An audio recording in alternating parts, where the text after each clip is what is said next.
सबसे प्राचीन आचार्य, जो कौन है? शेषावतार। भगवान के शेष स्वरूप वर्णन आता है कि स्वयं ठाकुर जी ने आज्ञा की कि कलयुग में लोग मेरी अर्चना भूल गए कैसे की जानी चाहिए। हे शेष नारायण,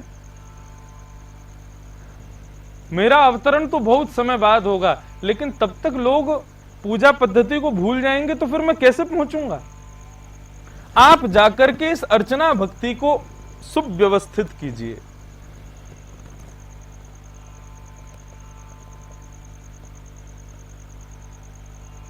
सोच लीजिए, 2-4 दिन को समय दे रहे हैं आप। शेषनाग भगवान ने कोई उत्तर नहीं दिया। 3 दिन बाद ठाकुर जी फिर बोले हमने 3 दिन पहले आपसे कुछ कही थी भैया, कलयुग चल रहा है, आप चले जाओ, अर्चन भक्ति की पुनः स्थापना कर दो। आपने कुछ विचार किया? शेषनाग जी फिर भी कुछ नहीं बोले। आज ठाकुर जी पौड़े नहीं, आज उठ के बैठ गए। बोले हम तुमसे 3 दिन से कह रहे हैं भैया, हमें थोड़ा कुछ, हमारे मन में कुछ भाव है, आपसे कह रहे हैं, आप क्यों नहीं उत्तर दे रहे हो? शेषनाग भगवान बोले प्रभु क्षमा करें, लेकिन मैं पृथ्वी पर नहीं जाऊंगा। बोले क्यों? बोले क्योंकि मैंने देखा है कि आप उद्धार सबका नहीं करते, आप बड़े बहुत विचार करके, विमर्श करके, नियमों का पालन करने वाले आदि आदि लोगों का आप उद्धार करते हैं, और कलयुग में लोग नियमों का पालन से विहीन हैं, आपकी भजन भक्ति सबसे विहीन है, आप सबको उद्धार करेंगे नहीं और मैं वहां पर परिश्रम करता रह जाऊंगा। तो बोले आप क्या कहना चाहते हैं ये बता दीजिए। बोले पहले शर्त दो, जो बात हम कहेंगे आप उसको मानोगे तो मैं जाऊंगा। भगवान बोले हमारा वचन है, आप जो कहेंगे हम मानेंगे। तब शेषनाग भगवान ने कहा ये न रक्ष जगन्नाथ, मैं पृथ्वी पर एक गुरु प्रणाली शुरू करूंगा, आपकी अर्चन भक्ति की प्रारंभ करूंगा, लेकिन मुझे वचन दीजिए, मेरी प्रणाली को समझ करके जो उस प्रणाली में प्रवेश करे, अब चाहे वो उसमें अपराध ही क्यों ना करे, लेकिन यदि आपकी अर्चन भक्ति में वो प्रवेश कर गया तो आपकी जिम्मेवारी है, आपको उसको उद्धार करना ही पड़ेगा। तो मैं जाऊंगा, नहीं तो नहीं जाऊंगा। मतलब आपके सामने एक बार आकर के जिसने हाथ जोड़ लिए तो प्रभु याद रहे कि फिर उसका कल्याण करना आपका काम है। ये कलिकाल है, यहां पर मानव इतना ही कर ले वो ही बहुत समझ लीजिएगा।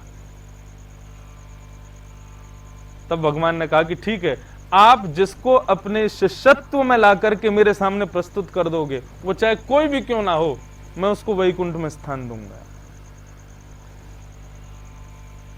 तब वही शेष भगवान करीब 1000 वर्ष पूर्व शेषावतार भाष्यकार स्वामी श्री रामानुजाचार्य जी के रूप में पृथ्वी पर पधारे। शेषावतार भाष्यकार स्वामी श्री रामानुजाचार्य जी महाराज की।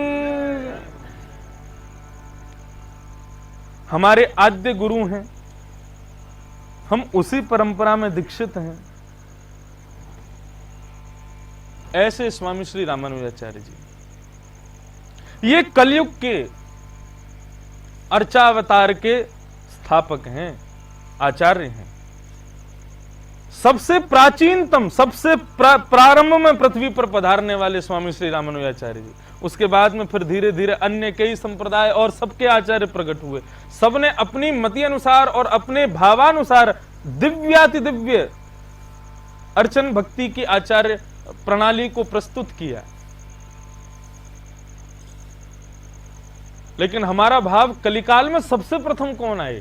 श्री रामानुजाचार्य जी पधारे। उनके विषय में श्रवण करेंगे, लेकिन आज के जो हमारे आचार्य श्री पृथु जी महाराज हैं, पहले उनका प्रारंभ यहां पर कर लें। ध्रुव जी के वंश में एक राजा हुए जिनका नाम हुआ अंग। राजा अंग का ब्याह सुनीता के साथ में हुआ। सुनीता कौन है?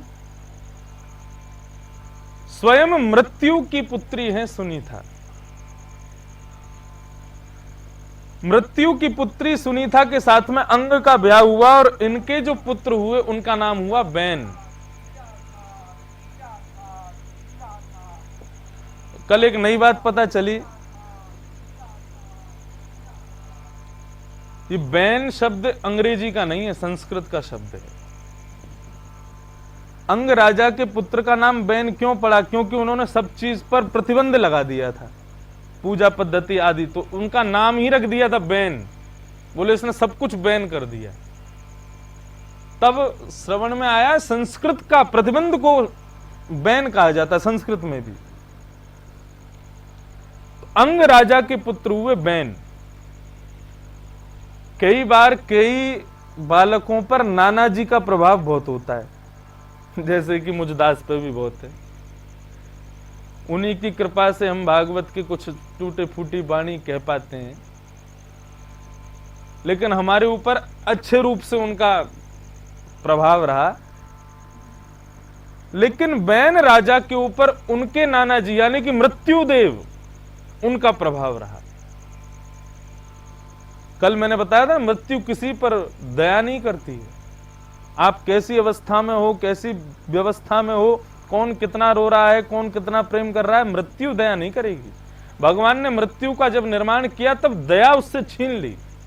वे दया दे देंगे, तुम किसी को मारोगे ही नहीं। तो मृत्यु महाराज का प्रभाव बैन पर हुआ, उनके भीतर भी दया खत्म हो गई।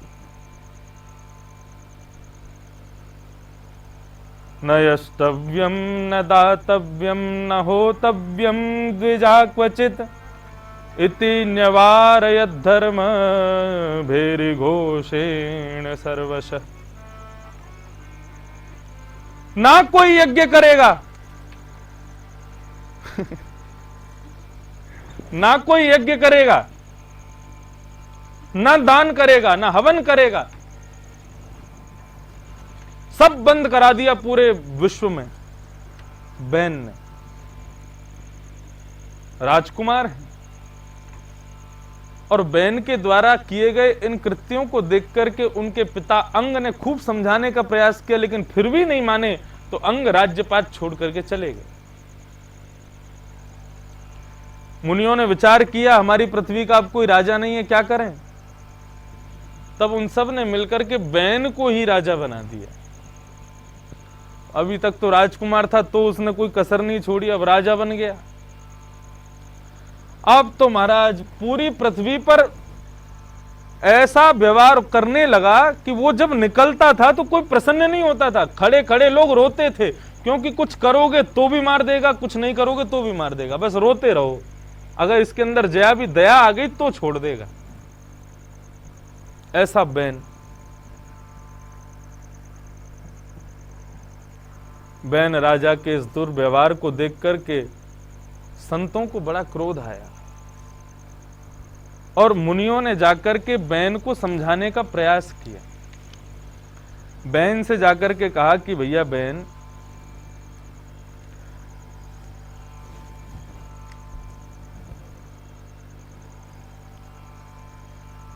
हम तुम्हारे हित के लिए कुछ कहना चाहते हैं। क्या कहना चाहते हैं? आज थोड़ी सी कथानक ज्यादा है, इसलिए बहुत सावधानी से सुनिएगा।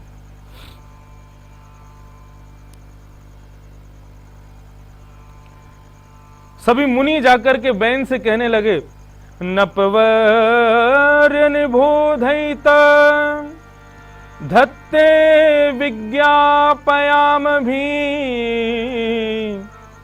आयुश्री बल कीर्ति नाम तब तात विवर्धनम। बैन,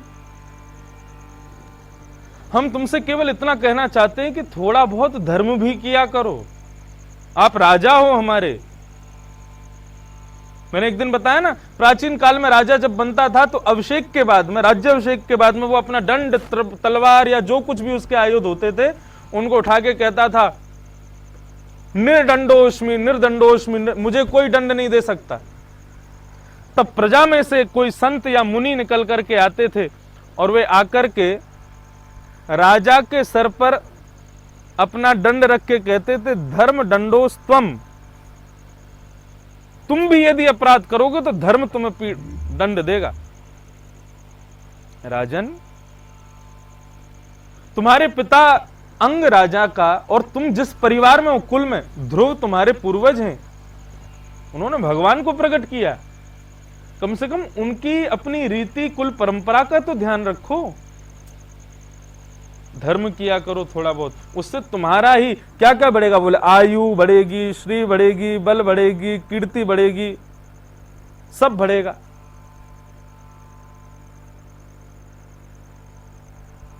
धर्म आचरितः पुंसाम वाग्मनः कवयो विधुम। धर्म का आचरण करना चाहिए, चाहे वाणी से करो, चाहे मन से करो, चाहे कर्म से करो, लेकिन धर्म आचरण होना चाहिए। धर्मेण हंतव्य, धर्मेण हन्यते व्याधि, धर्मेण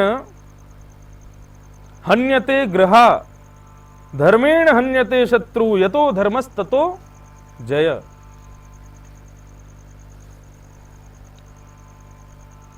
धर्म करने वाले की आदि व्याधि अपने आप नष्ट हो जाती हैं। धर्म करने वाले व्यक्ति को व्याधि यदि हो रही है तो आप ये विचार कर लेना कि उसकी व्याधि बहुत विशाल रूप में थी, लेकिन धर्म की वजह से बहुत सूक्ष्म रूप में है।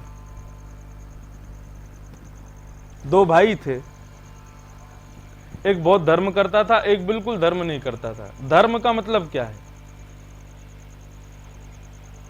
धर्म के अंतर्गत पूजा आती है, अध्ययन आता है, स्वाध्याय आता है, ये सब कुछ धर्म के भीतर आते हैं।